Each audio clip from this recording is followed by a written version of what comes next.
Okay, when you're going to start your experiment, you're going to get just over 10 milliliters of whatever solution you're going to use. So just fill your graduated cylinder basically to the top.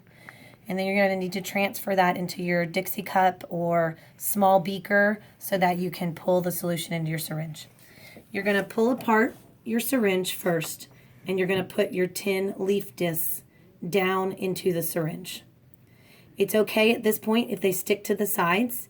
If they stick to the sides, you can just, when you put this in, when you reassemble your syringe, you can just gently push them down.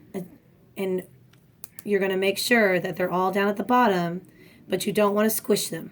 Okay, so don't crush all the leaves and smush them down at the bottom. So then you'll get your first 5 milliliters of solution. So pull up your 5 milliliters. And then you're going to turn your syringe upside down, and the air bubble at the top there, you're going to go ahead and push that up a little bit and get that air bubble at the top out. And then you're going to create your vacuum. So you've only pulled your 5 milliliter solution, create your vacuum, and then pull your next 5 milliliters. To create your vacuum, you're going to put your thumb over the top of the syringe, and you're going to pull down on the plunger of the syringe. You'll notice as I pull down, some of the leaf discs are getting stuck on the side.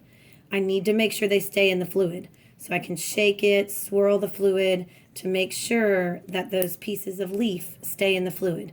We don't want them stuck to the side. They need to be in the solution at all times. So I want to make sure I've got them all down there. And when I pull it down to the bottom, I'm going to hold it just like this for about 30 seconds. It will be painful on your thumb if you're doing it properly. So once you've held it for about 30 seconds, you will pop the vacuum, and it should hopefully make that popping noise, and you're going to push all the air out of the top again.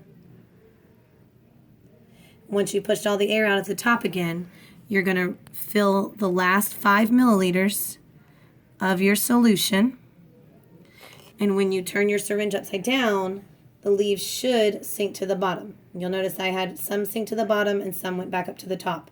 You can then create your vacuum again if you need to. So you just put your thumb over the top again, pull it down, again making sure that they're staying in the water. So if you need to shake it or swirl it a little bit to keep them in the water, that's fine.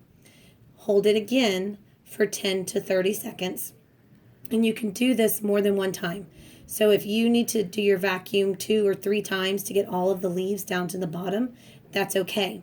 If you've created your vacuum 3 or 4 times, and you've got 1 or 2 little stubborn leaves that will not go down to the bottom, that's okay. Go ahead and just start your experiment. Okay? And just make sure that when you start your experiment, you realize that you only have not 8 or 9 leaves that could float to the top instead of a full set of 10. So I created my vacuum again. I get that air out of the top, and you'll notice the discs are floating down to the bottom. Okay? I've got 2 stubborn ones up there. One is going down now. So if I had done this already 3 or 4 times and this one stubborn one was up there, I would just go ahead and start my experiment and just realize and make a note that I only have 9 discs instead of 10. And I'm just going to place my syringe upside down in the test tube holder under the grow light and start my timer for my every 2 minutes.